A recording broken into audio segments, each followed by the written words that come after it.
I'm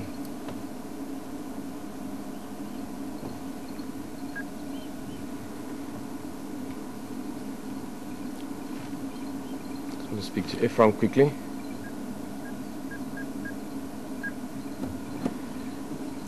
Ephraim again.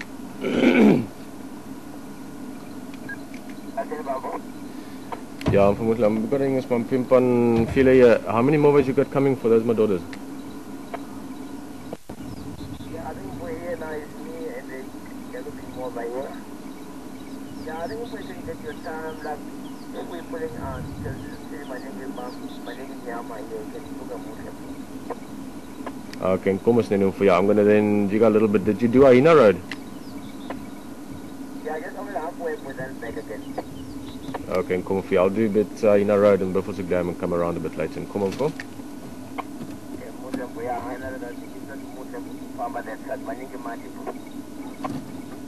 Okay, and come on for okay.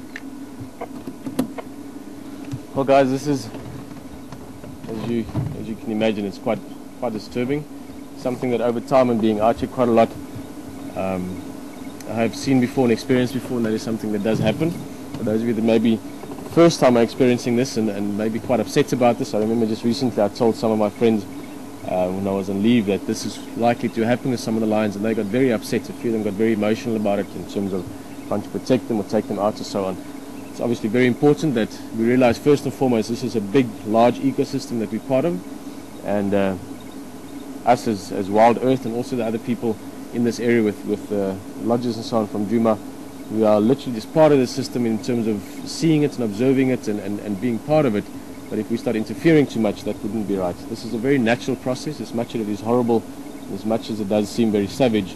Like I was saying the other day when we were talking for a bit, that not so long ago people used to do this as well. Infanticide is not something that is uncommon in mammal behavior, as much as it is quite an emotional issue. In this specific case, what these lions are doing, or their objective with it, it's not consciously necessarily. It's all part of maybe their sort of evolutionary or their primal drive.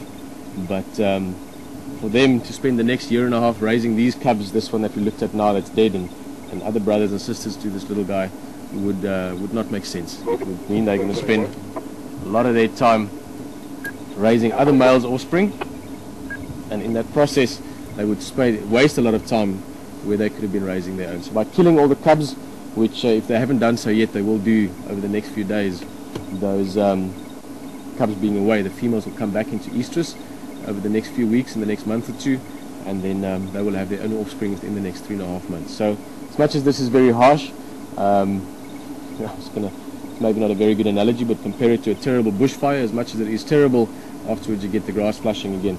4 or 5 months from now there's going to be a lot of little cubs around from these new males, and maybe as much as they are not going to be very popular at the moment, I'm sure there's quite a few people out there at this moment that are wishing we could do something horrible back to the big males.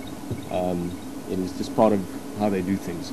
But being so many of them and being so dominant, as we've seen now already, and also further to the south, and what we've been hearing from the other areas, is they have moved the other males out in different parts, but if they are so dominant, they should be able to stay in this area and maybe be dominant for the next many years. So maybe one empire has been taken over by a bigger one, and a long peace will follow afterwards. So it's very harsh, it's a tough reality. It's upsetting to see a beautiful like this, but over the next few months there should be more cubs around, and those should have a very good chance because they'll have such strong parents or fathers that they could probably live to adulthood and go on.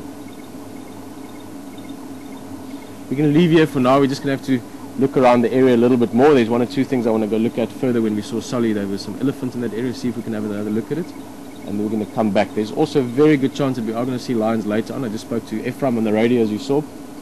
At the moment they've got 2 males. There's just quite a few vehicles. There's very, very much on the edge of our boundary, but it sounds like there's some food, and I think we should see some of those males later on. Let's have one more quick look. Just speaking of food, you can see that this is probably what caused it. See, this cub had food in its belly.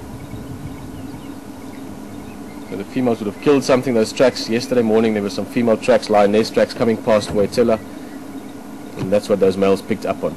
Followed those tracks, and that then eventually brought them to the youngsters, and from the sound of what they've been looking at the tracks this morning so far, they've also found the big male. Not quite sure yet whether he's gotten hold of him or they've gotten a hold of him, but that's definitely what pulled them into this area.